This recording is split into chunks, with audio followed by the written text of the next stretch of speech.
Living with mental health issues can be completely exhausting, and fatigue is one of the most common symptoms of depression.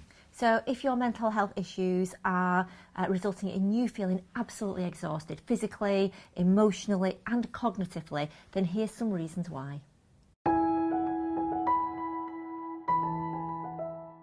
So if you're struggling with mental health issues, then it's not just the quality of your sleep, but also the quantity of your sleep that will be affected. So you might have insomnia because you're thinking about things and so you struggle to fall asleep.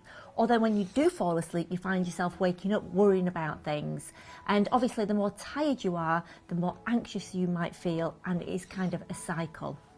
Mental health issues also cause an inner conflict because you're constantly thinking, I don't want this, I don't want to feel like this, but then you've got the issues that make you feel that way, and you feel like that you've got this internal battle, and that alone is tiring. Now, if you struggle with anxiety and particularly things like post-traumatic stress disorder, then this will maintain a kind of a hypervigilance. So you are constantly on high alert. Now, being on high alert and having to look everywhere and to sort of keep your adrenaline levels high is obviously exhausting. If you're taking medication, you may not have looked at the side effects, because the side effects for a lot of antidepressants, a lot of antipsychotic medication, is tiredness. So check out the side effects too. Now, anxiety can also lead to aches and pains, and particularly if we have bad posture, which is fairly consistent when we're feeling anxious or down, our body, our posture reflects that. Now, that bad posture then can lead to even more aches and pains, and those aches and pains are really wearing. Having to live your life pretending can also be tiring, because you've got to keep this guard up, and trying to not let that fall down is wearing. Yeah, and as much as therapy is a very important and essential part of you getting better, the therapy itself can leave you feeling absolutely tired out, because you're having to relive events from your past, you're having to talk about traumas, you're having to kind of rekindle all those feelings that you've had from your past, and that talking and that sort of reflection can leave you at the end just feeling completely drained.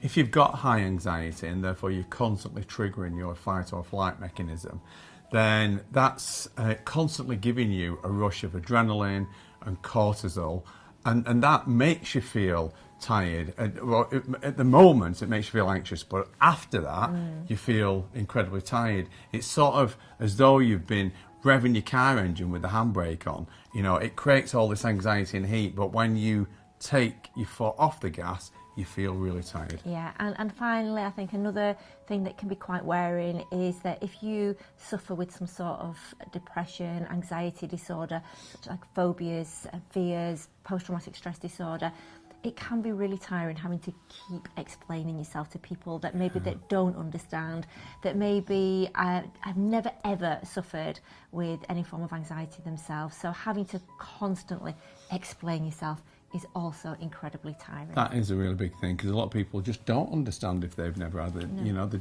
just don't get it. So if you are struggling with depression or any mental health issues, then please speak to your doctor. Yeah, it's really important to ask for help. And as well as speaking to your doctor, we do have a film here on our YouTube channel which is specific about insomnia. And if you are struggling to sleep, why not listen to our podcast that may help to give you some tips and some advice. And you never know, Nick's jokes might make you fall asleep. Our podcast is called Making the Change.